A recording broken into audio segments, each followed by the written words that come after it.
Ta'lamu ma la ta'lamun ayat. Alhamdulillah, syukur subhanahu wa ta'ala, kita masih diberikan Allah subhanahu wa ta'ala nikmat sehat, nikmat serta dua dunia yang jadi umat Islam. Kita dapat hadir berwajah di Masjid Baitul Amin Pangkalan ini. Hadirin jemaah rahmatullah, terdapat kami sebutkan satu persatu. Yakin dan percayalah bahwa kita semua adalah orang beriman kepada Subhanahu wa ta'ala. Bagaimana Allah Subhanahu wa ta'ala tegaskan bahwasanya orang yang memanggil menjadi orang beriman. Dan alhamdulillah pada malam hari ini sesuai dengan apa yang dicita-citakan, yang dikonsep oleh panitia pelaksanaan kegiatan malam hari ini adalah tausiah tentang memakmurkan masjid. Mudah-mudahan kita adalah bagian dari orang-orang yang memakmurkan masjid. Kami mewakili BKN Dewan Pembangunan Masjid Sekota Pangkal Pinang yang diduduk di satu di Dewan Masjid Nusa Kota Pangkal Pinang menyambut baik kegiatan ini. Mudah-mudahan apa yang kita lakukan malam hari ini menjadi kegiatan yang penuh keberkahan, penuh manfaat, khususnya bagi kaum muslimin di Kota Pangkal Pinang ini. Yakin dan percayalah kalau semua kita sudah berjamaah bersatu mewarnai kegiatan-kegiatan keagamaan khususnya di masjid. Alhamdulillah ini dimotori oleh Pak Haji Muslim dan Pak Haji Aswan. Dari kegiatan ini lahirlah kesepakatan bahwa mengundang Ustaz Zainuddin Al-Hafiz untuk memberikan ceramah tentang kegiatan memakmurkan masjid yang insyaallah akan dilaksanakan malam hari ini. Yakin dan percayalah, mudah-mudahan apa yang kita lakukan malam hari ini dan jasa menjadikan keberkahan bagi kita semua. Demikian kita disampaikan menghabiskan waktu jadi wajib bisa Pangkal Pinang menyambut baik kegiatan ini. Mudah-mudahan Allah Subhanahu wa ta'ala berikan keistiqomahan kepada kita untuk memakmurkan masjid-masjid yang ada di tempat kita. Amin ya rabbal alamin. Sa'ili wallahi taufiq bila qabitai. Assalamualaikum warahmatullahi wabarakatuh.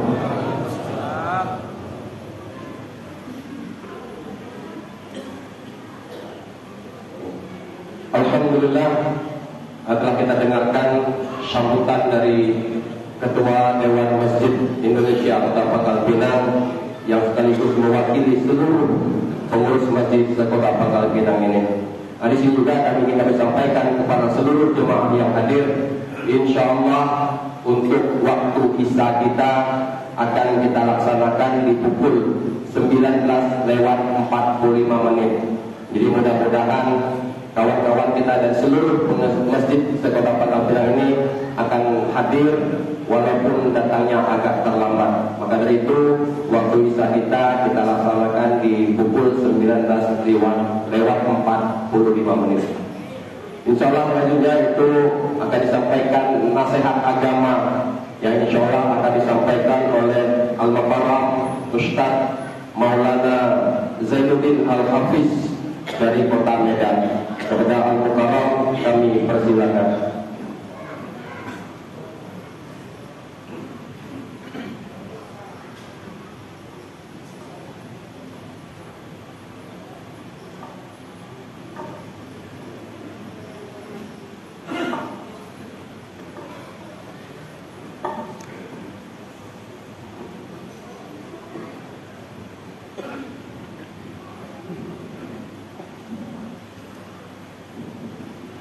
Assalamualaikum warahmatullahi wabarakatuh. Waalaikumsalam. Innal hamdalillah nahmaduhu wa nasta'inuhu wa nastaghfiruhu wa nu'minu bihi wa natawakkalu 'alaihi wa na'udzu billahi min shururi anfusina wa min sayyiati a'malina. من يهده الله فلا مضل له ومن يضلله فلا هادي له ونشهد أن لا إله إلا الله وحده لا شريك له ونشهد أن سيدنا ومولانا محمدا عبده ورسوله صلى الله عليه وعلى آله وصحبه وبارك وسلم وبارك وسلم تسليما كثيرا. أما أما بعد فأعوذ بالله من الشيطان الرجيم بسم الله الرحمن الرحيم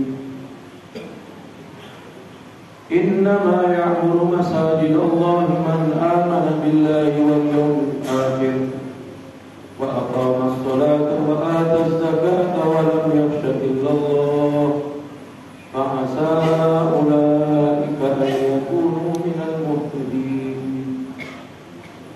وقال الله سبحانه وتعالى والذين جاهدوا فينا لنهدينهم سبلنا وإن الله لمع المحسنين. وقال عليه الصلاة والسلام كل أمتي يدخلون الجنة إلا من أبى. قيل ومن يأبى يا رسول الله؟ قال من أطاعني دخل الجنة ومن عصاني فقد أبى. وقال عليه الصلاة والسلام لغدوة في سبيل الله أو روحة خير من الدنيا وما فيها أو كما قال عليه الصلاة والسلام.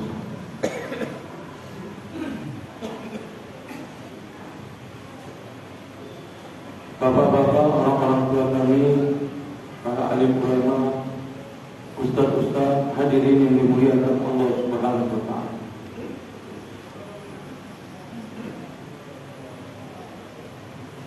Di antara seluruh perintah-perintah Allah, perintah yang pertama dan perintah yang utama, perintah yang pertama dan perintah yang utama, yaitu beriman kepada Allah. Hari ini orang-orang Islam pada umumnya memahami sholat adalah perintah Allah, berpuasa adalah perintah Allah, membayar zakat adalah perintah Allah, menunaikan haji adalah perintah Allah. Maka dengan kepahaman ini, orang-orang Islam bersedia meluangkan waktunya, mengeluarkan hartanya untuk belajar atas perintah-perintah ini. Belajar sholat, belajar puasa, belajar menunaikan zakat, belajar untuk menunaikan haji. Hadirin yang dimuliakan Allah Subhanahu wa taala, sedangkan di antara seluruh perintah Allah, maka perintah yang pertama dan perintah yang utama yaitu beriman kepada Allah. Kalau sholat kita pahami ada bentuk sholat. Kalau berpuasa kita pahami di bulan Ramadan kita berpuasa. Kalau zakat ada bentuknya mengeluarkan harta. Kalau haji berangkat ke tanah suci. Atas hadirin yang mulia, bagaimana bentuk usaha untuk menunaikan perintah Allah, yaitu beriman kepada Allah. Hadirin yang dimuliakan Allah Subhanahu wa taala, hari ini orang-orang Islam merasa karena di dalam hati kita sudah ada kalimat iman. Kita mengucapkan kalimat la ilaha illallah Muhammadur Rasulullah. Tidak diragukan memang kita adalah orang yang beriman. Tetapi bagaimana perwujudan iman? Bagaimana nampaknya iman dalam kehidupan kita? Sehingga hadirin yang mulia, apabila diminta kepada orang-orang Islam untuk belajar iman, mengeluarkan harta, meluangkan waktu untuk iman, maka kebanyakan orang-orang Islam tidak punya waktu untuk perkara tersebut. Sahabat radhiyallahu anhum ajma'in mengatakan, ta'allamna al-iman thumma ta'allamna al-Qur'an. Pertama sekali kami belajar iman, baru setelah itu kami belajar Al-Quran. Belajar sholat kita paham, belajar puasa kita paham, belajar zakat kita paham, belajar haji kita paham. Tapi hari ini orang-orang Islam mengatakan, apakah iman juga perlu dipelajari? Padahal sahabat ahlul iman Mereka sendiri mengatakan, ta'allamnal iman, thumma ta'allamnal Qur'an. Pertama sekali kami belajar iman, baru setelah itu belajar Al-Quran. Bapak-bapak yang dimuliakan Allah Subhanahu wa ta'ala, bagaimana sahabat belajar iman?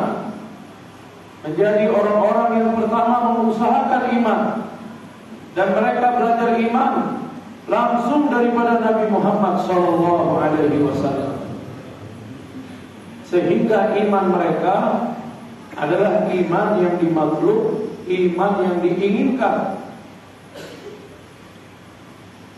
Hari ini kita merasa beriman, kita sudah mempunyai iman dengan iman yang ada di dalam diri kita. Tetapi Allah menyeru kepada orang-orang beriman untuk beriman. Hari ini apabila kita seru kepada orang-orang beriman, mari Pak kita beriman. Orang Islam mengatakan, saya sudah beriman.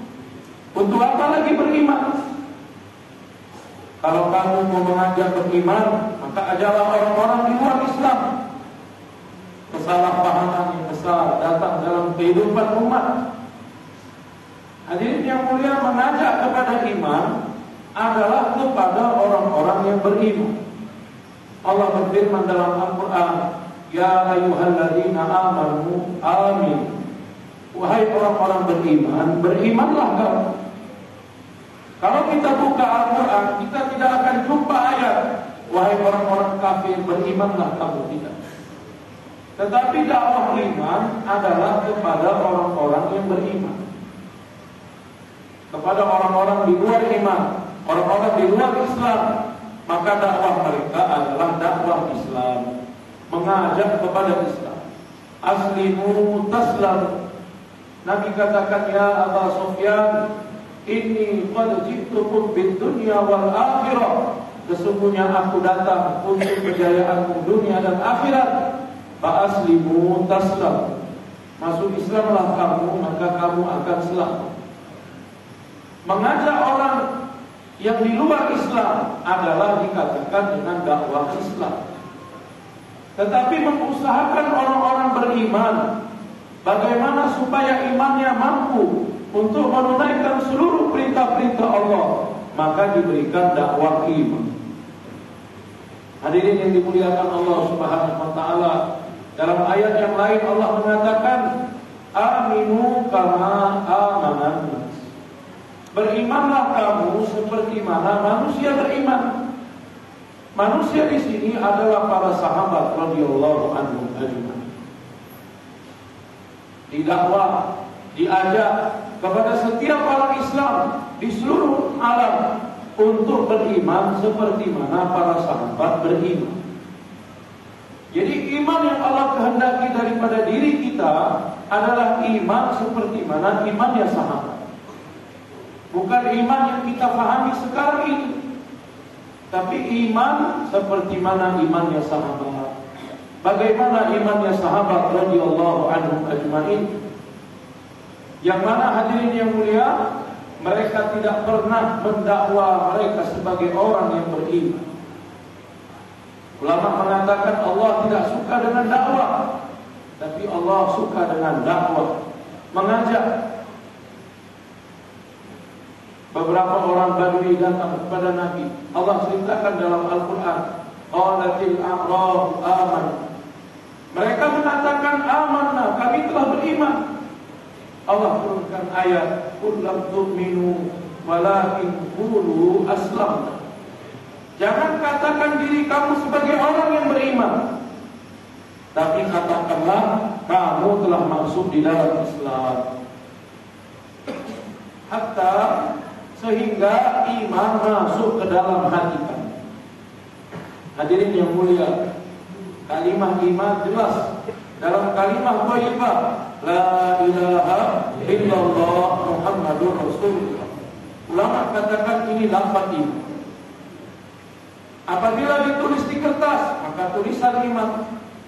Apabila diletak di dinding-dinding masjid, maka lukisan iman. Tetapi bagaimana hakikat iman yang sebenar? Bagaimana hakikat iman yang sebenarnya. Hakikat iman yang sebenarnya yaitu iman berada di dalam hati manusia. Hadirin yang dimuliakan Allah Subhanahu wa taala, sahabat radhiyallahu anhum ajmain memasukkan keyakinan atas kalimah iman yang mereka ucapkan di lidah mereka supaya masuk ke dalam hati memerlukan waktu 23 tahun. Itu pun dengan kesusahan, itu pun dengan tangisan, itu pun dengan penderitaan. Sehingga hadirin yang mulia, kita semua memahami menjadi fitrah kepada manusia. Apabila manusia ingin mendapatkan sesuatu dan dia dapatkan dengan susah payah, dia dapatkan dengan mujahadah, dia mendapatkan dengan kesulitan, maka apa yang dia dapatkan menjadi berharga dalam diri. Tidak diragukan, memang kita orang yang beriman, tapi iman yang kita dapatkan hari ini adalah iman karena warisan. Bapak kita orang beriman, ibu kita orang beriman, kita dilahirkan di rumah orang yang beriman. Untuk perkara yang lain, kita mungkin mendapatkan kesusahan, mendapatkan kesulitan, kita pernah menangis untuknya. Tetapi apakah untuk perkara iman, seperti mana sahabat, kita pernah mendapatkan kesusahan? Untuk mempertahankan iman, kita pernah mendapatkan kesulitan. Untuk mempertahankan iman, kita pernah menangis di hadapan Allah, seperti mana dahulu sahabat radhiyallahu anhum ajma'in. Hadirin yang dimuliakan Allah Subhanahu wa taala, bagaimana sahabat beriman apabila Abu Bakar Siddiq radhiyallahu anhu masuk di dalam iman, maka beliau langsung pergi ke Ka'bah meneriakkan kalimat iman, la ilaha illallah Muhammadur Rasulullah. Orang-orang musyrikin Mekah datang dan memukuli tubuh Abu Bakar sehingga wajahnya tidak dapat dikenal. Singkat cerita, apabila dibawa ke rumah, maka ibunya begitu sedih melihat keadaannya. Apabila dia siuman, maka yang pertama ditanyanya, mana Muhammad sallallahu alaihi wasallam? Dia tidak teringat dengan bapaknya, tidak teringat dengan ibunya, tidak teringat dengan siapa-siapa. Di dalam hati Abu Bakar Siddiq radhiyallahu anhu begitu besar kecintaan kepada Nabi sallallahu alaihi wasallam. Dengan seperti ini Abu Bakar mendapatkan iman. Sehingga ulama mengatakan di antara umat ini, setelah derajat para anbiya alaihi wassalatu wassalam, maka derajat yang paling tinggi yaitu Abu Bakar Siddiq radhiyallahu anhu. Apabila seluruh tingkatan maqam seluruh para sahabat yang lain ditimbang di satu anak timbangan, kemudian derajat Abu Bakar pada anak timbangan yang lain, maka Abu Bakar masih lebih tinggi lagi derajat. Hadirin yang dimuliakan Allah, satu kali Nabi SAW duduk dengan Aisyah pada malam hari. Begitu banyak bintang-bintang di langit, tak terhitung jumlahnya. Sehingga Aisyah bertanya kepada Nabi, ya Rasulullah, ada tidak orang yang mempunyai orang yang mempunyai pahala atau kebaikan sebanyak mana bintang-bintang di langit? Nabi katakan ada. Dan Aisyah di dalam hatinya mengharapkan orang yang mempunyai kebaikan sebanyak mana bintang di langit adalah bapaknya Abu Bakar Siddiq radhiyallahu anhu. Aisyah bertanya kepada Nabi, ya Rasulullah,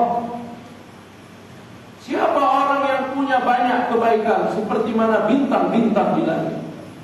Nabi katakan, dia adalah Umar bin Khattab radhiyallahu anhu. Maka dari raut wajah Aisyah seperti kecewa. Yang dia inginkan nama bapaknya, tapi Nabi mengatakan adalah Umar. Melihat wajah Aisyah, Nabi faham. Nabi katakan, wahai Aisyah, nampaknya kamu sedikit kecewa karena aku menyebut nama Umar. tidak menyebut nama bapak kamu. Betul ya Rasulullah. Nabi katakan, wahai Aisyah, dengar, satu siangnya Abu Bakar atau satu malamnya Abu Bakar itu lebih baik daripada seluruh kebaikan Umar dan seluruh kebaikan keluarga Umar seumur hidup mereka. Satu siangnya Umar ketika mereka berangkat hijrah, bersembunyi di dalam gua, banyak mulut-mulut atau lubang-lubang di gua. Nabi tertidur di paha Abu Bakar. Keluar binatang buas dari mulut-mulut gua, kalajengking, ular. Maka Abu Bakar dengan dua tangannya, dengan dua kakinya menutup mulut gua tersebut, sehingga satu ular telah menyengat kakinya. Tetapi dia tidak menggerakkan kakinya, karena dia takut apabila dia gerakkan maka Nabi SAW akan terbangun. Menahan sakit, maka keluarlah tetesan air mata Abu Bakar terkena kepada pipi Nabi SAW. Dan Nabi pun terbangun. Nabi bertanya, wahai Abu Bakar, kenapa kamu tidak bangunkan aku? Abu Bakar mengatakan, ya Rasulullah, bagaimana mungkin aku akan dapat mengganggu istirahat kamu? Maka Nabi telah mengambil air ludahnya, meletakkan di tempat sengatan ular. Langsung waktu itu sakitnya Abu Bakar menjadi sembuh. Nabi katakan, satu siangnya Abu Bakar ini lebih baik daripada seluruh kebaikan Umar dan seluruh kebaikan keluarga Umar seumur hidup mereka. Hadirin yang dimuliakan Allah Subhanahu wa taala, seperti ini iman yang ada dalam kehidupan Abu Bakar. Bagaimana imannya Umar bin Khattab radhiyallahu anhu? Nabi katakan, seandainya ada nabi setelah aku, maka Umarlah orang itu. Dalam riwayat hadis yang lain, di mana Umar berjalan, maka syaitan tidak berani berjalan di jalan tersebut. Ya? Begitu hebatnya, begitu kuatnya iman Umar bin Khattab. Di mana Umar berjalan, syaitan tidak akan berani berjalan di jalan tersebut. Hari ini umat meninggalkan usaha atas iman. Hari ini umat tidak punya waktu untuk iman. Hari ini umat apabila dikatakan, mari Pak, kita belajar iman, kita buat usaha atas iman, maka umat mengatakan, saya tidak punya waktu. Saya dalam keadaan sibuk. Kalau dahulu Umar bin Khattab dengan kekuatan iman, syaitan tidak berani berjalan di jalannya Umar. Hari ini begitu lemahnya iman kita, terkadang kita berjalan di jalannya syaitan. Padahal Allah telah mengatakan, wala tattabi'us syaitan, janganlah kamu mengikuti syaitan, innahu lakum aduwwun mubin. Sesungguhnya syaitan adalah musuh yang nyata bagi kamu. Hadirin yang dimuliakan Allah Subhanahu wa taala, Umar bin Khattab radhiyallahu anhu diceritakan ulama, bukan hanya orang-orang yang beriman, tetapi kehebatan Umar sampai kepada raja-raja kafir. Raja-raja yang hidup pada masa kekhalifahan Umar, apabila mendengar nama Umar, maka gemetarlah hati mereka. Ulama menceritakan, ibu-ibu, orang-orang di luar Islam, apabila malam hari ingin menidurkan anaknya yang rebel, menangis, tidak mau tidur juga, maka ibu ini akan mengatakan, diamlah kamu, kalau tidak Umar akan datang. Begitu mendengar nama Umar, anak yang nangis langsung terdiam. Hadirin yang dimuliakan Allah Subhanahu wa taala, di mana kehebatan itu hari ini? Di mana kewibawaan itu hari ini, hadirin? Hadirin yang dimuliakan Allah Subhanahu wa taala, Allah memerintahkan kepada kita, aminu kama amanan. Berimanlah kamu seperti mana manusia beriman. Berimanlah kamu seperti mana manusia beriman, yaitu para sahabat radhiyallahu anhum ajma'in. Bukan iman yang kita rasa sekarang ini, tapi adalah iman yang didapat dengan pengorbanan, iman yang didapat dengan susah payah, iman yang didapat dengan tangisan. Hadirin yang dimuliakan Allah Subhanahu wa taala, menjadi fitrah kepada manusia. Apabila manusia berkorban atas sesuatu, maka Allah akan memasukkan rasa cinta dalam hati manusia kepada benda tersebut. Satu orang bapak berkorban untuk anak dan istrinya, maka dia akan cinta kepada anak istrinya. Dikatakan fitri, muhabbat, kasih sayang yang fitrah, yang tidak ada alasan apa-apa, memang datang dari dalam hati, karena adanya pengorbanan. Bagaimana sayangnya seorang ibu kepada anaknya? Begitu sayang, hadirin yang mulia. Karena ibu ini berkorban untuk anak, 9 bulan dibawa kemana-mana, melahirkan, mempertaruhkan nyawanya, maka wajar ibu cinta kepada anak. Hadirin, apabila umat tidak dibawa berkorban untuk iman, tidak dibawa berkorban untuk agama, maka rasa cinta umat kepada agama tidak akan terbentuk. Hadirin yang dimuliakan Allah, kawan kita mengatakan, apabila di luar rumah kita mendengar satu anak menangis, begitu kita lihat pintu, maka yang menangis itu anak kita. Maka kita akan panggil kemari, kita akan diamkan. Tapi kalau kita buka pintu, anak orang lain yang menangis, maka langsung kita mencari. Jangan ribut, pergi sana, pulang. Padahal sama-sama anak-anak. Kenapa kepada anak kita sayangi walaupun dia menangis? Kepada anak orang kita marahi? Karena kepada anak orang lain kita tidak pernah berkorban untuk. Kepada anak sendiri kita telah berkorban untuknya. Hadirin yang dimuliakan Allah Subhanahu wa taala, manakala terjadi kelemahan di dalam agama, umat banyak yang meninggalkan sholat, umat banyak yang meninggalkan amalan-amalan agama, bahkan umat terjerumus di dalam kemaksiatan dan dosa.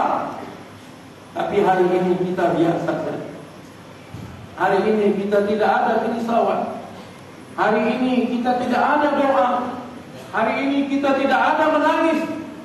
Padahal Nabi SAW katakan dalam mafhum hadis, "Man ra'a minkum munkaran falyughayyirhu biyadihi." Barang siapa yang melihat kemungkaran, maka hendaklah dia ubah dengan tangan. Dalam satu mafhum hadis, keburukan di atas keburukan, kezaliman di atas kezaliman, kemaksiatan di atas kemaksiatan adalah orang yang meninggalkan sholat secara sengaja. Kemaksiatan paling besar bukanlah berzina, bukanlah meminum minuman arak, bukanlah berjudi, tetapi kemaksiatan paling besar di muka bumi ini ketika satu orang hamba Allah, apalagi orang beriman, Allah panggil untuk bersujud kepada Allah, tapi dia tidak mau bersujud kepada Allah. Atau dahulu syaitan la'natul alaih tidak mau bersujud kepada Adam alaihissalam wassalam. Tetapi begitu lemahnya iman, orang beriman tidak siap untuk bersujud kepada Allah. Dan kita melihat orang tidak sholat biasa saja. Kita melihat orang sholat, kita biasa saja. Tidak ada kerisauan, tidak ada tangisan. Padahal Nabi mengatakan, apabila kamu melihat kemungkaran, maka ubah dengan tangan kamu. Pernah tidak kita melihat orang tidak sholat, kita datang kepadanya, berbicara dengan dia, pegang tangannya, bawa dia ke masjid untuk mengerjakan sholat. Begitu banyak hari ini orang-orang Islam jauh daripada agama, jauh daripada masjid, jauh daripada sholat, jauh daripada amalan agama. Satu rombongan dakwah berjumpa dengan satu orang bapak yang sudah tua, sekitar umur 60 tahun. Pekerjaannya menarik seperti sado yang ditarik dengan kuda untuk membawa penumpang atau barang. Maka jemaah berbicara kepadanya pentingnya agama, pentingnya mengamalkan agama, pentingnya menjaga sholat. Kemudian jemaah mengajak dia ke masjid, dan dia bersedia datang ke masjid. Jemaah bawa, beritahu tempat wudhu, dia pun berwudhu. Kemudian jemaah pun masuk ke masjid, dia dari belakang mengirim jemaah untuk masuk ke masjid. Hadirin yang mulia, apabila satu langkah kakinya, kaki kanan sudah berada di masjid, maka dia menangis sejadi-jadinya, terisak-isak. Begitu keras suara tangisannya, sehingga jemaah langsung berlari berjumpa dengannya. Mereka katakan, wahai bapak, kenapa menangis? Kenapa tidak masuk ke masjid? Maka dia mengatakan, wahai saudara-saudara, setelah 28 tahun baru saya melangkahkan kaki lagi ke masjid. 28 tahun. Apakah kita sudah datang kepada saudara-saudara kita? Maaf hadirin, memang betul apabila terjadi bencana kita harus bantu mereka. Tetapi yang menyebabkan bencana datang daripada Allah, karena banyaknya kemaksiatan telah dibuat. Mengapa sebelum datang bencana kita tidak datang pada mereka? Kita tidak ajak mereka, kita tidak ubah kemungkaran yang mereka buat supaya mereka datang kepada kebaikan. Maka hadirin yang dimuliakan Allah, dakwah ini bukan kerjanya jemaah tabligh, jemaah tabligh, atau kerjanya jemaah dakwah, atau kerjanya jemaah daulah, bukan. Tapi dakwah mengajak manusia kepada Allah adalah kerja setiap orang-orang yang beriman. Orang-orang yang di dalam hatinya ada kalimah la ilaha illallah Muhammadur Rasulullah, maka tanggung jawab mengajak manusia pada Allah adalah tanggung jawab setiap orang-orang Islam, setiap orang-orang beriman. Hadirin yang dimuliakan Allah Subhanahu wa taala, apabila kita berkorban untuk agama, maka Allah akan memasukkan kecintaan yang fitrah dalam hati kita kepada agama. Sehingga apabila terjadi kemerosotan dalam agama, sehingga apabila terjadi orang-orang meninggalkan amalan agama, maka hati kita tidak akan menjadi tenang. Hati kita akan menjadi risau. Seperti mana Nabi kita Nabi Muhammad SAW di dalam hadis dikatakan daimul fikir, terus menerus dalam keadaan berfikir, mutawasilul ahzan, kesedihannya bersambung-sambung, kesedihannya bersambung-sambung. Bagaimana umatku terbebas dari api neraka dapat masuk ke dalam surga? Bagaimana umatku akan terhindar daripada azab yang pedih dapat masuk ke dalam surga? Fikir ini yang ada dalam fikir Nabi kita. Benar, kita adalah umat Nabi, tapi pernah tidak kita berpikir seperti mana fikirnya Nabi? Pernah tidak kita membawa kerisauan Nabi dalam kerisauan kita? Pernah tidak kita menjadikan siang kita seperti mana siangnya Nabi? Ketika Nabi telah berangkat hadir pada pagi hari, memakai baju putih yang bersih. Menjelang sore hari, sebelum terbenam matahari, Khadijah mengatakan kepada anaknya Zainab, wahai Zainab, carilah bapakmu. Ya? Malam sudah hampir datang, langit hampir gelap, tetapi bapakmu belum pulang lagi ke rumah. Maka Zainab radhiyallahu anha telah keluar daripada rumah dengan sedih mencari di mana bapaknya. Maka dari satu arah gang telah datang Nabi sallallahu alaihi wasallam. Baju yang putih yang dibawa pada pagi hari, apabila Nabi pulang berubah baju tersebut menjadi kotor karena debu hari. Wajah Nabi penuh dengan kotoran, ada bekas ludahan hadirin. Sehingga Zainab melihat keadaan bapaknya, mengambil sapu tangan yang dibawa dan mangkuk air, dia mengusap wajah bapaknya. Nabi mengatakan, Zainab menangis. Nabi mengatakan, wahai anakku, janganlah kamu menangis. Janganlah kamu menangis. La tabki, jangan kamu menangis. Agama yang bapak kamu bawa ini satu hari akan sampai ke setiap rumah, baik rumah-rumah yang kuat maupun rumah-rumah yang lemah, baik rumah-rumah yang permanen maupun rumah-rumah yang sementara. Agama yang bapak kamu bawa ini akan sampai di setiap rumah di seluruh dunia. Pernah tidak kita buat seperti ini hadirin?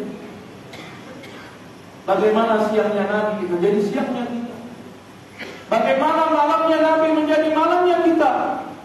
Nabi bangun untuk tahajud, sholat malam begitu panjang-panjang, berdoa untuk umat. Aisyah bertanya ketika melihat kaki Nabi menjadi bengkak, ya Rasulullah, kamu adalah seorang hamba yang Allah telah ampuni. Untuk apa kamu beribadah seperti ini? Nabi katakan, afala akuna abdan syakur. Apakah aku tidak menjadi hamba yang bersyukur? Ketika satu orang ditambah nikmat, Allah tambah nikmat kepadanya, maka perwujudan bersyukur bertambah ibadah. Ya? Bersyukur bukan hanya dengan mengucapkan alhamdulillah, itu pun tanda bersyukur. Tetapi hadirin, atas nikmat yang Allah Ta'ala berikan pada kita, maka yang merasakan nikmat tersebut dari ujung rambut sampai ujung kaki. Kalaulah nikmat dirasakan oleh seluruh tubuh, dari ujung rambut sampai ujung kaki, lantas bagaimana mungkin mensyukurinya hanya dengan lidah saja? Seperti mana nikmat kita rasakan dari ujung rambut sampai ujung kaki, maka mensyukurinya pun harus mempergunakan seluruh anggota tubuh. Ulama mengatakan mempergunakan seluruh anggota tubuh, mensyukuri nikmat yang Allah Ta'ala berikan, berlaku kepada setiap orang beriman, yaitu menambah ibadah kita, menambah sholat kita. Makanya Nabi mengatakan, afala akuna abdan syakur. Hadirin yang dimuliakan Allah Subhanahu wa Ta'ala, Abu Bakar begitu cintanya kepada agama, karena habis-habisan untuk agama. Apabila Nabi SAW wafat, banyak kejadian-kejadian yang besar terjadi waktu itu hadirin. Orang-orang menjadi murtad, muncul nabi palsu, orang-orang tidak mau bayar zakat. Apa perkataan Abu Bakar? Ayam kusuddin wa ana hayy. Apakah mungkin agama akan berkurang?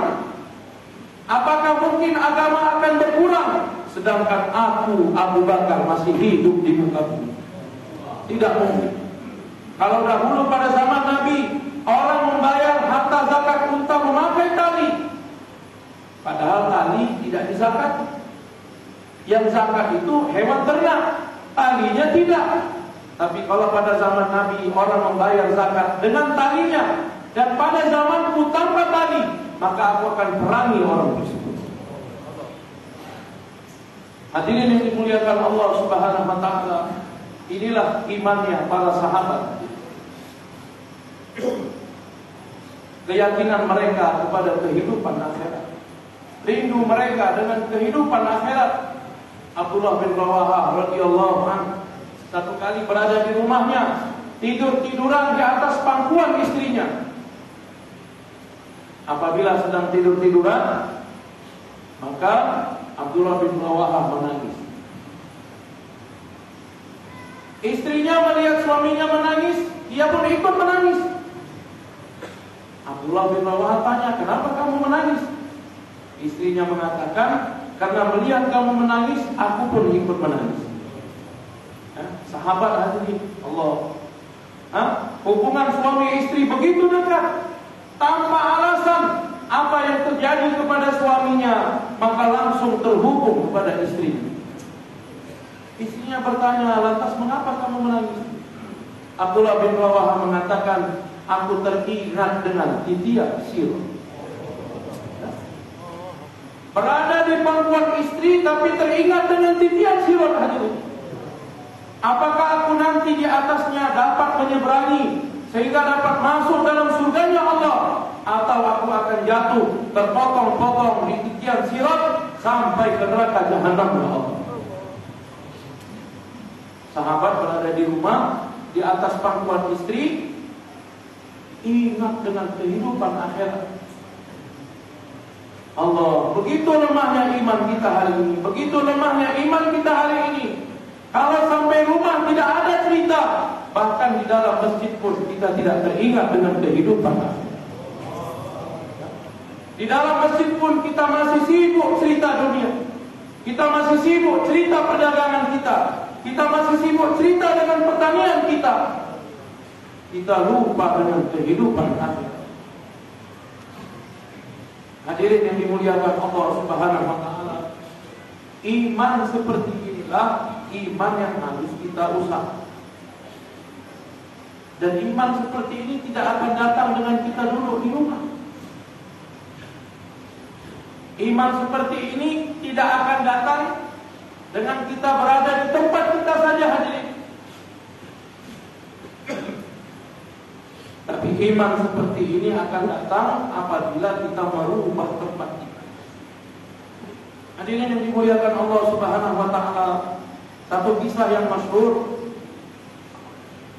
ketika satu orang pada zaman dahulu membunuh 99 orang. Maka dari dalam hatinya, karena begitu banyaknya orang yang dia sudah bunuh, dalam hatinya ada hidayah daripada Allah supaya dia bertaubat kepada Allah. Maka hadirin, dia datang kepada satu orang ahli ibadah, abid. Dia bertanya, hal min taubat? Apakah ada cara untuk aku taubat? Abid ahli ibadah bertanya, apa rupanya amal keburukan yang kamu buat? Dia katakan, saya sudah membunuh 99 orang. Begitu mendengar orang ini telah berbuat maksiat, berbuat dosa yang begitu besar, ya, maka Abid mengatakan, tidak, kamu ini tak bisa bertaubat. Ulama mengatakan, apabila satu orang hanya sebagai abid, dia hanya ibadah saja, dia tidak melihat keadaan umat, maka terkadang umat yang datang kepadanya untuk mencari jalan kebaikan, dia membuat umat menjadi putus asa dari kebaikan. Seperti orang abid ini. Akhirnya hadirin, pembunuh ini jadi marah. Yang angka membunuhnya 99, dia genapkan jadi 100. Abid itu pun dibunuh. Tapi walaupun begitu, dia tetap ingin bertaubat. Bertanya-tanya kepada orang-orang tadi, di mana saya dapat jumpa orang yang mengarahkan saya supaya saya dapat taubat? Maka diberitahu, ada satu orang alim, ahli agama atau arif, orang yang bijaksana. Maka dia jumpa. Dia katakan, hal min taubat? Apa cara saya untuk bertaubat? Apa dosa yang kamu buat? Saya sudah membunuh 100 orang. Maka hadirin yang dimuliakan Allah Subhanahu wa taala, akhirnya orang alim ini mengatakan, walaupun kamu telah berbuat banyak keburukan, tetapi Allah tetap membuka pintunya. Pintu taubat kepada Allah tidak akan tertutup kepada orang yang selalu mau bertaubat. Kamu dapat bertaubat, tapi dengan satu syarat. Ulama biasanya hadirin telah menulis beberapa syarat. Ada umumnya 3 syarat untuk taubat atau taubatan nasuha. Yang pertama, seorang itu menyesal hati. Yang kedua, dia beristighfar, minta ampun kepada Allah. Kemudian yang ketiga, dia berjanji untuk tidak mengulanginya pada masa yang akan datang. Tetapi ulama kita mengatakan, selain 3 perkara ini, orang-orang dahulu apabila mereka bertaubat, maka mereka akan keluar dari suasana mereka, dari keadaan mereka, yang mana dalam keadaan tersebut mereka akan cenderung kepada amal-amal keburukan. kalau tidak keluar dari tempat tersebut, kalau tidak keluar dari suasana tersebut, walaupun satu orang bertaubat, beberapa waktu kemudian dia akan terjerumus kepada dosa. Makanya hadirin, orang arif ini telah mengatakan kepada pembunuh 100 orang tersebut, kalau kamu mau bertaubat, maka kamu harus tinggalkan kampung halaman. Pergi kepada kampung yang di sana banyak orang-orang berbuat kebaikan, sehingga dengan suasana kebaikan tersebut hati kamu akan terpengaruh kepada kebaikan. Hadirin yang dimuliakan Allah, manakala satu orang hamba Allah bergerak, bersafar, berjalan untuk memperbaiki dirinya, bertaubat atas dosa-dosanya, maka ulama mengatakan seluruh alam semesta akan bergerak untuk berkhidmat dan melayani diri. Apabila dia berjalan menuju kampung yang dituju, belum lama dia berjalan, setengah perjalanan pun belum, tapi takdir malaikatul maut telah sampai kepadanya. Nyawanya pun telah dikeluarkan. Setelah malaikat maut mengeluarkan nyawa, turun 2 malaikat. Yang satu malaikat rahmat, yang satu malaikat azab. Malaikat azab mengatakan dia ini pembunuh 100 orang, maka aku yang akan membawa ruhnya untuk diazab. Malaikat rahmat mengatakan tidak, dia ini sudah bertaubat kepada Allah, dan dia berjalan, sudah memulai perjalanan ke kampung yang banyak orang buat kebaikan. Maka ruhnya ini aku akan bawa supaya mendapat rahmat daripada Allah. Akhirnya tidak ada yang mau mengalah malaikat ini, dan mereka pun telah kembali bertanya kepada Allah. Itu pembunuh 100 orang, ruhnya siapa yang akan membawa? Malaikat azab atau malaikat rahmat? Allah mengatakan, kalian turun lagi ke muka bumi. Kalian ukur di mana tempat kematian pembunuh tersebut. Lebih dekat ke kampung yang ditinggalkannya, atau lebih dekat ke kampung yang dituju. Kalau lebih dekat ke kampung yang ditinggalkannya, yang dia banyak berbuat keburukan, berarti malaikat azab yang akan membawa ruh. Kalau lebih dekat kepada kampung yang dituju, berarti malaikat rahmat yang akan membawa. Jelas sekali hadirin, pembunuh tadi baru saja keluar dari kampungnya, setengah perjalanan pun belum ada.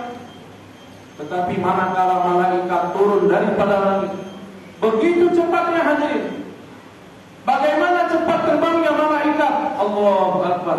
Jibril alaihi salatu wassalam ketika itu berada di langit keempat, yang mana pada waktu tersebut saudara-saudara Nabi Yusuf alaihi salatu wassalam menjatuhkan Nabi Yusuf ke dalam sumur. Belum sampai dasar sumur, maka malaikat Jibril sudah sampai di dasar sumur. Begitu kuatnya kepakan sayap Jibril alaihi salatu wassalam. Bagaimana cepatnya turunnya 2 malaikat ini? Tetapi hadirin yang mulia, Allah adalah zat yang segala sesuatu berada di genggaman Allah. Innallaha ala kulli syai'in qadir. Sesungguhnya Allah berkuasa atas segala sesuatu. Qul Allahumma malikal mulki tu'til mulka man tasha. Qulillahumma mulkal mulki tu'til mulka man tasha wa tanzi'ul mulka mimman tasha. Katakanlah, dialah zat Allah malikul mulk, yang menguasai seluruh kerajaan. Makanya nanti ketika kiamat telah terjadi, Allah Ta'ala tantang, limanil mulkul yawm, ainal mulk. Di mana raja-raja pada hari ini? Orang yang mengaku raja, mengaku orang hebat, mengaku pemimpin-pemimpin, di mana kata Allah? Ainal muluk, mana raja-raja? Limanil mulkul yawm. Kepada siapa, kepunyaan siapa kerajaan hari ini? sepi alam semesta, tidak ada jawaban sama sekali. Sehingga Allah mengatakan lillahil wahidil qahhar. Hadirin yang dimuliakan Allah Subhanahu wa taala. Walaupun begitu cepat malaikat turun, tapi Allah telah perintahkan bumi. Langsung Allah perintahkan bumi. Dari kampung tempat pembunuh keluar, maka bumi telah memanjang. Dan dari kampung yang tempat dituju, bumi telah memendek.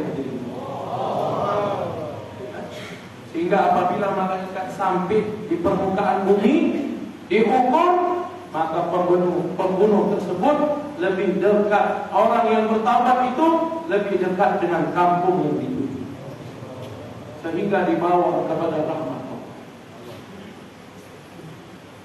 Hadirin yang dimuliakan Allah Subhanahu wa taala, kita memahami hadirin, apabila ada orang yang sakitnya parah, banyak penyakitnya, banyak kumannya, maka tidak bisa dirawat, disembuhkan di rumah. Harus dibawa ke rumah sakit, diletakkan di kamar yang steril, yang hari-hari alas tidurnya diganti, yang hari-hari alas bantalnya diganti. Supaya apa hadirin? Supaya kuman tidak kembali kepada orang yang berpenyakit tersebut.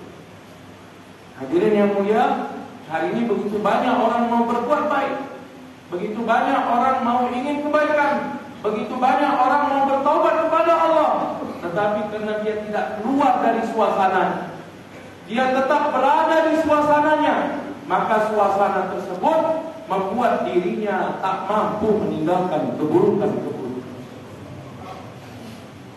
Untuk itulah hadirin yang dimuliakan Allah Subhanahu wa taala, dalam kerja dakwah dan tabligh diminta kepada orang-orang beriman untuk perkara iman dan menghidupkan agama dalam diri kita, berkorban untuk agama. Kita diminta meninggalkan sementara waktu rumah kita, pekerjaan kita, lingkungan kita, yang mana dalam lingkungan tersebut kita tidak sadari iman kita menjadi begitu lemah. Di perdagangan kita, di pertanian kita, di kantor kita, di rumah kita, hari-hari yang dibicarakan adalah perkara dunia. Hari-hari yang dimudzakarahkan adalah perkara dunia.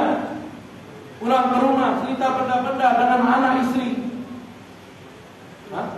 Hadirin ulama mengatakan, apa yang kita dengarkan, apa yang kita bicarakan, apa yang kita pikirkan, maka ini menjadi jalan untuk masuknya keyakinan dalam hati kita.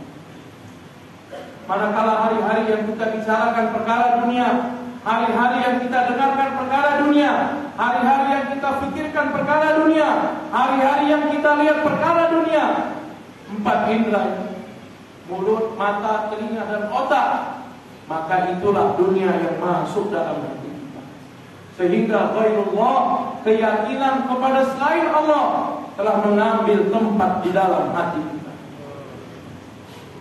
Makanya hadirin, walaupun hari ini orang-orang beriman, dalam hati mereka ada kalimat Allah, mulut mereka mengucapkan la ilaha illallah, tetapi kekuatan kalimat tidak nampak oleh orang-orang yang beriman.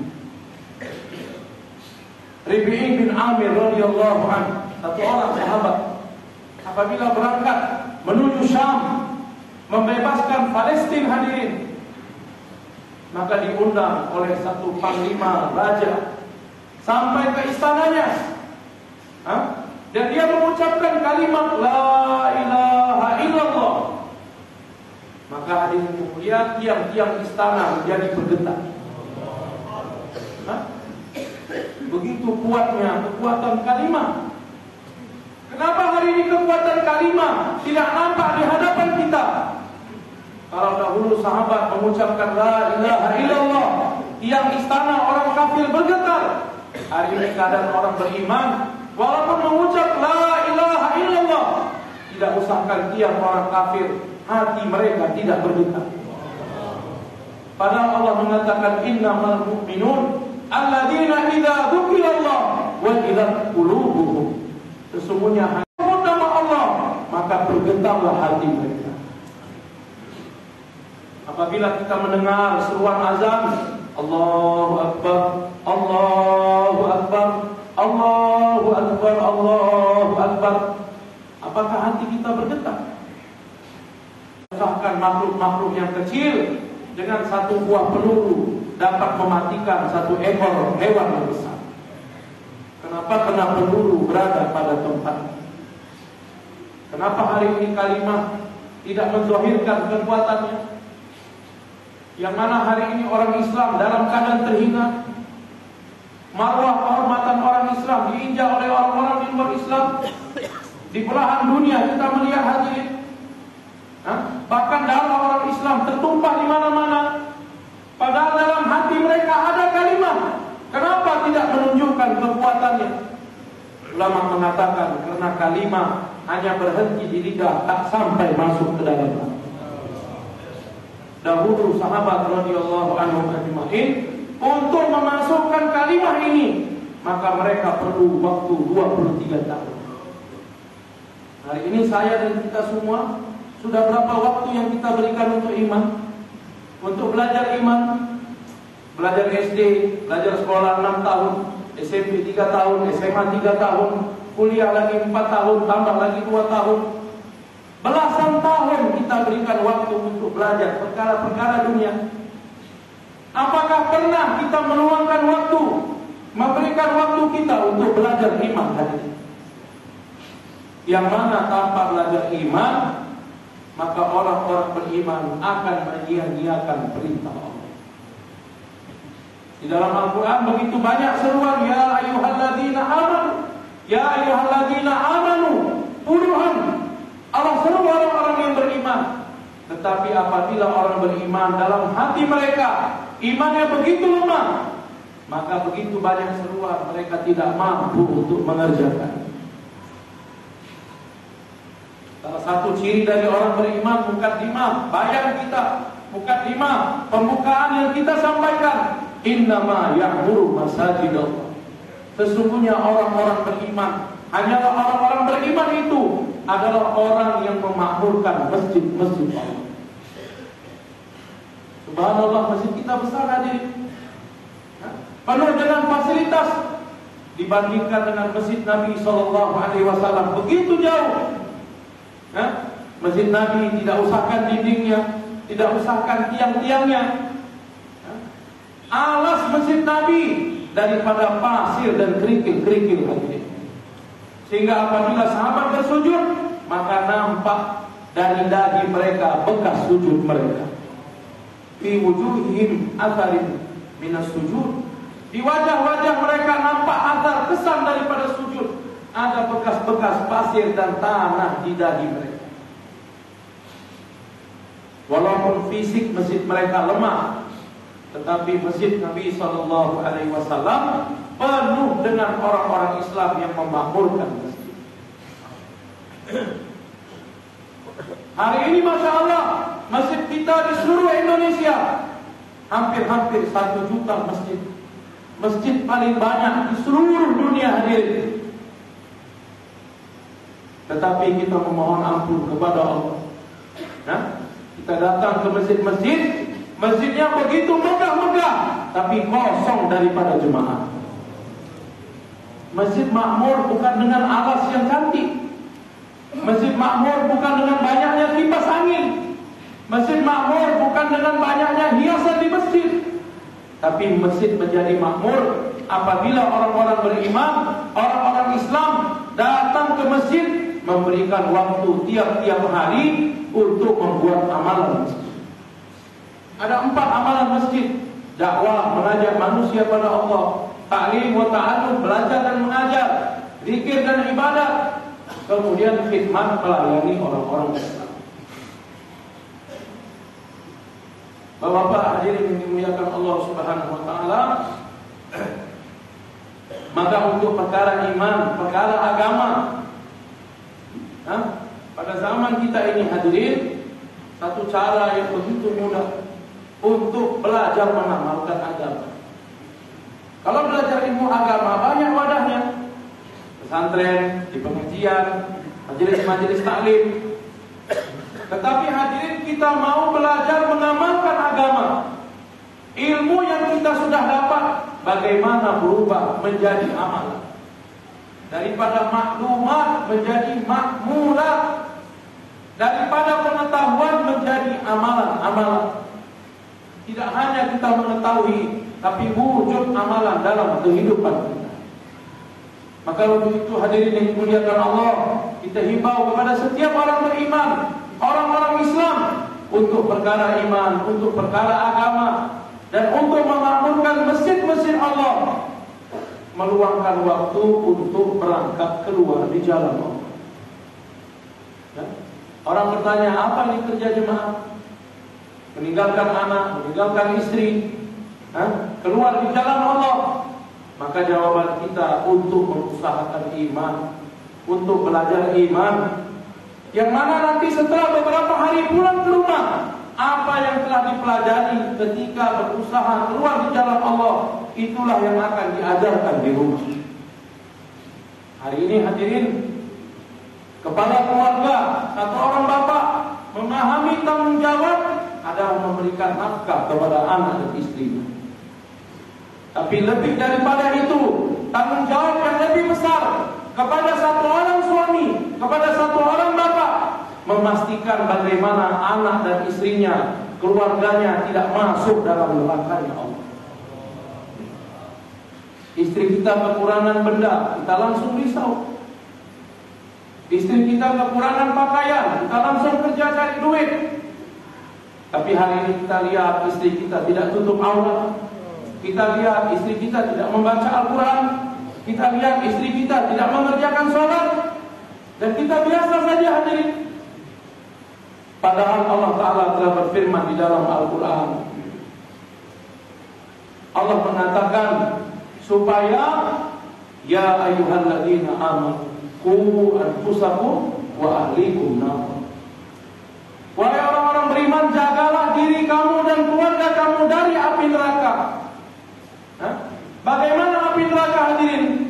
Waquduhan nas wal hijarah, yang mana bahan bakarnya, batu untuk membakarnya, yaitu daripada batu dan manusia. Maka takutlah kepada Allah atas keluarga kamu. Ajarkan agama kepada anak dan istri kamu.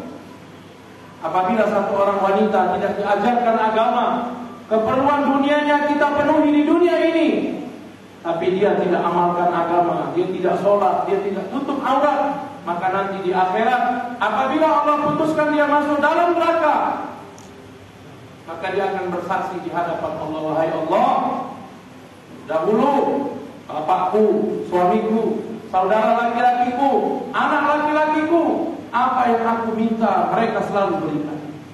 Kekurangan makanan, kekurangan pakaian, kekurangan kendaraan, tempat tinggal, dengan sebaik-baiknya mereka berikan kepadaku. Tetapi mereka tak pernah ajarkan agama kepadaku, tak pernah ajarkan sholat kepadaku, tak pernah ajarkan bacaan Al-Quran kepadaku. Makanya hari ini aku datang tanpa mengamalkan agama. Maka wahai Allah, walaupun mereka itu, bapakku, saudara laki-lakiku, suamiku, anak-anakku, mereka orang-orang soleh, aku tidak ridho mereka masuk dalam surga. Akhirnya hadirin, orang-orang seperti ini, karena wanitanya tidak amalkan agama, maka kaum laki-lakinya Allah Ta'ala akan tarik bersama wanitanya, dimasukkan ke dalam neraka. Maka hadirin yang mulia, penting pertama kita yang belajar agama, meluangkan waktu keluar di jalan Allah. Alhamdulillah istimewa dibuat di masjid kita ini. Banyak warga sini yang mendengarkan program-program istimewa, satu kebahagiaan daripada Allah.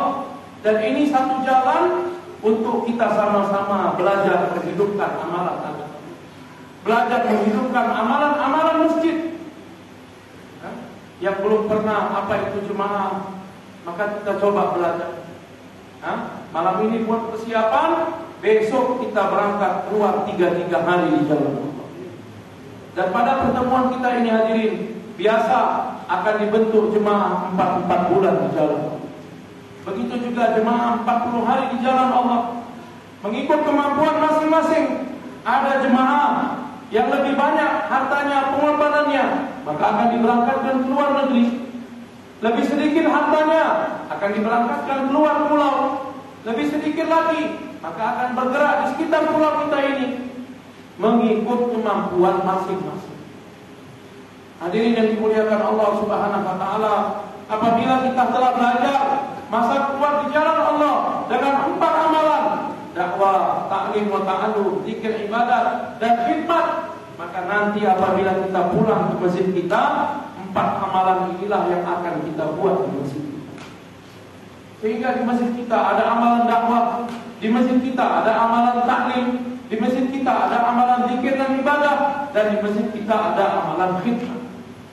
Setiap hari bergilir-giliran, satu orang membuat taklim di masjid, yang lain menyebar jumpa kepada orang-orang Islam.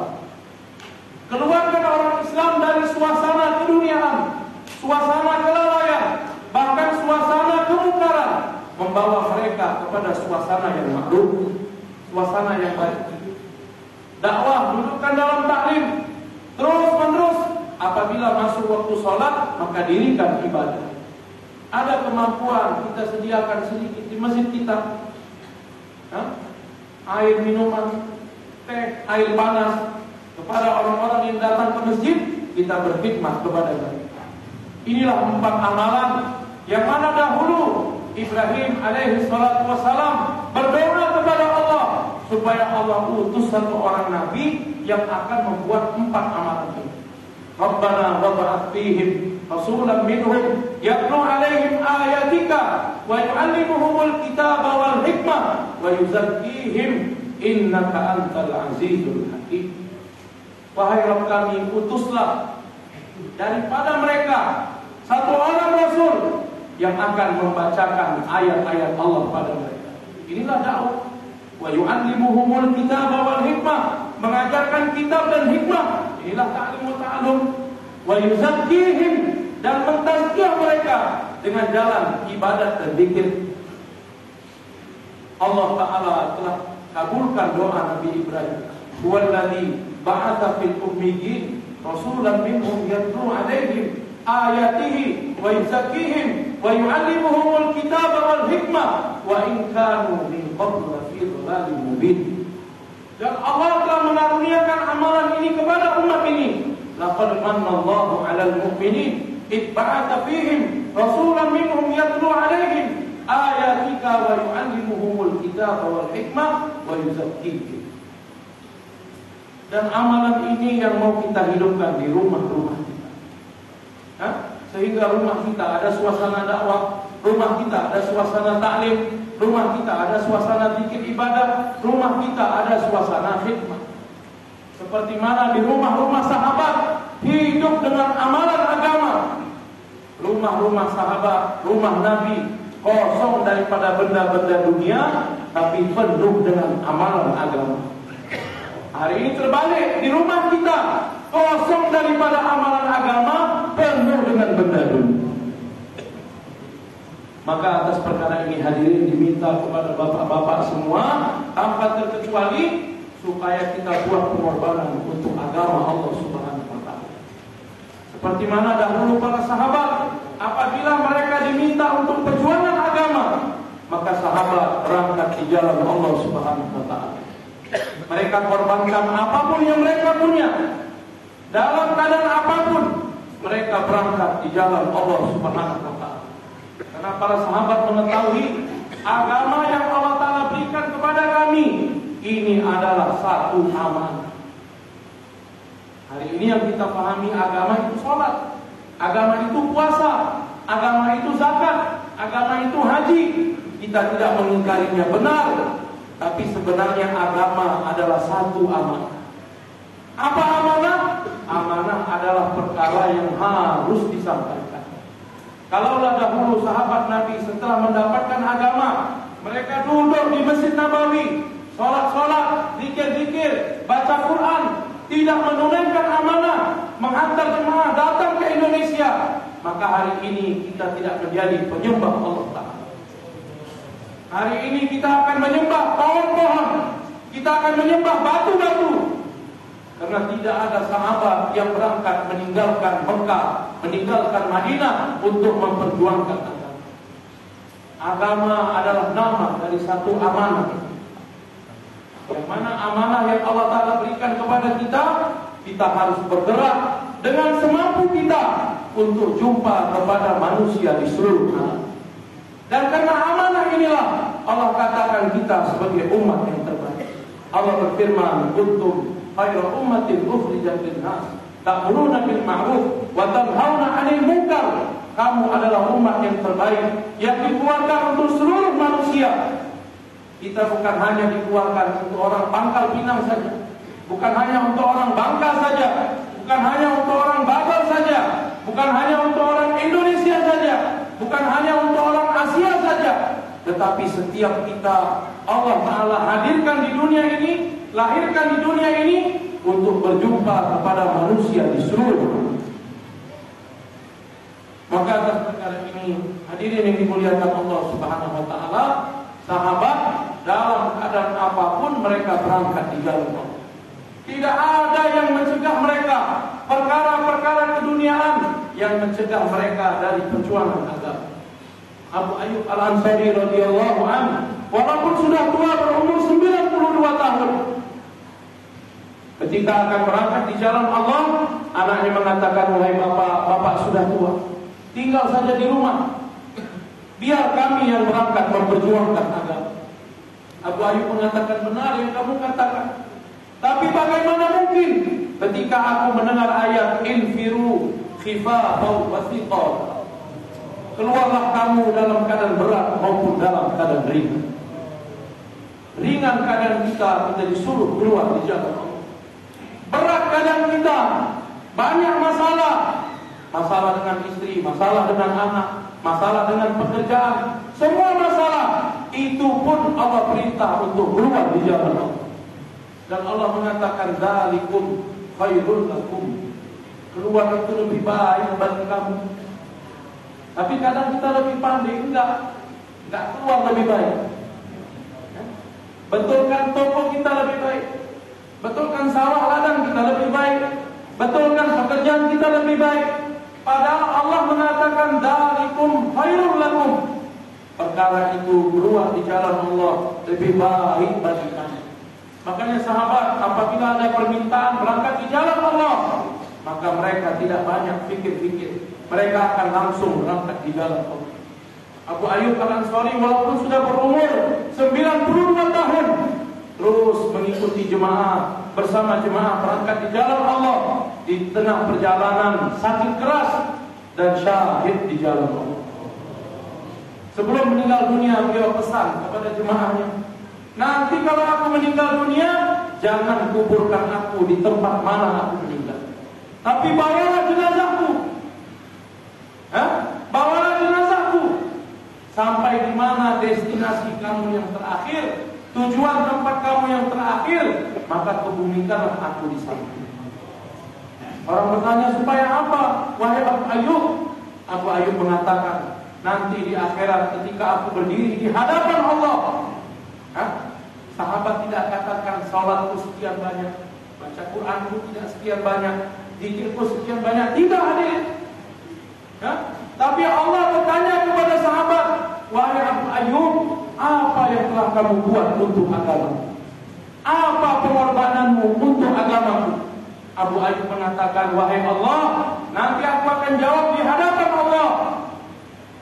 Untuk agamamu ketika aku masih hidup, aku selalu berjuang di jalan Allah. Ketika sudah mati pun, aku berada di jalan Allah. Ketika mati berada di jalan Allah, dan sudah mati pun aku tetap keluar di jalan Allah. Makanya dalam kitab Hayatus Sahabat, satu orang ulama yang menulis kitab tersebut, Syekh Maulana Muhammad Yusuf Al-Kandahlawi rahimahullah mengatakan, sahabat mempunyai maksud kehidupan. Kanat hayatuhum li hayatid din, adalah maksud hidupnya sahabat adalah untuk menghidupkan agama. Wa kanat mamatuhum li hayatid din, dan sahabat kematian mereka juga adalah untuk menghidupkan agama. Dengan pengorbanan mereka, agama telah sampai kepada kita. Hari ini menjadi tanggung jawab kita semua hadirin. Menjadi tanggung jawab setiap orang-orang yang beriman. Bagaimana agama yang ada dalam diri kita menjadi tetap ada, bahkan memberikan kesan dan tersebar ke seluruh. Maka diminta dari majelis yang mulia ini hadirin, bagaimana setiap kita mengambil peran untuk berkorban, berjuang untuk agama Allah Subhanahu wa taala. Minimal berangkat 4 bulan tiap tahun di jalan Allah. Bersedia semua insyaallah? Dari istimewa kita ini hadirin, kita minta orang-orang yang cash akan keluar di jalan Allah. Boleh Pak kita minta waktu sedikit. Sekarang kita akan kirim jemaah ke luar negeri Pak. Bagi bapak yang akan berangkat ke negara-negara jauh, silakan berdiri dan daftarkan nama bapak di belakang. Di daerah sana Pak, silakan Pak. Yang berangkat ke negara jauh Pak, silakan Pak. Boleh ke Jerman apa kemana? Yang penting di jalan kita sampaikan agama ini ke mana-mana dunia sekali lagi. Silakan Pak, daftarkan Pak dari Majma'il. Ya silakan, silakan Pak. Sana Pak. Kita minta yang cash Pak ya, ada yang niat. Kita dulu minta yang niat nih. Dari istimewa ini kita akan berangkatkan yang cash langsung berangkat. Ya, nanti ada musyawarah di Jakarta.